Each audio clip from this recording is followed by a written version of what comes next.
Narkotika Nasional Provinsi Sulawesi Selatan meringkus 12 tersangka pengedar narkotika jaringan internasional. Dari para pelaku, petugas mengamankan 6 kg narkotika serta 2 unit mobil mewah.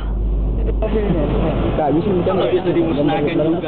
tersangka ditangkap berdasarkan penelusuran yang dilakukan tim gabungan dari BNN dan Bea Cukai Sulawesi Selatan dan Barat. Penelusuran dilakukan mulai dari jasa pengiriman hingga ke lokasi tujuan pengiriman yang tersebar di sejumlah kabupaten kota di Indonesia. Dari 12 tersangka, 2 diantaranya merupakan pasangan suami istri asal Malaysia yang ditangkap saat akan turun di pelabuhan Parepare, Sulawesi Selatan berikut barang bukti sabu 2 kg. Dari keterangan tersangka, petugas lalu membekuk pelaku lainnya di Kabupaten Sidrap dan mengamankan 4 kg sabu serta 2 kg ganja.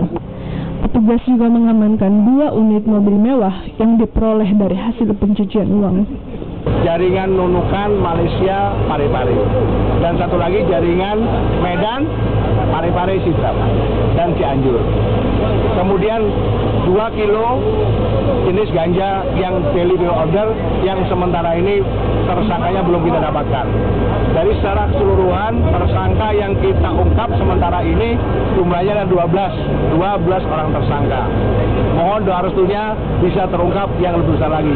Untuk mempertanggungjawabkan perbuatannya, kedua tersangka kini mendekam di tahanan BNN Provinsi Sulawesi Selatan dan diancam dengan undang-undang narkotika dengan ancaman hukuman mati.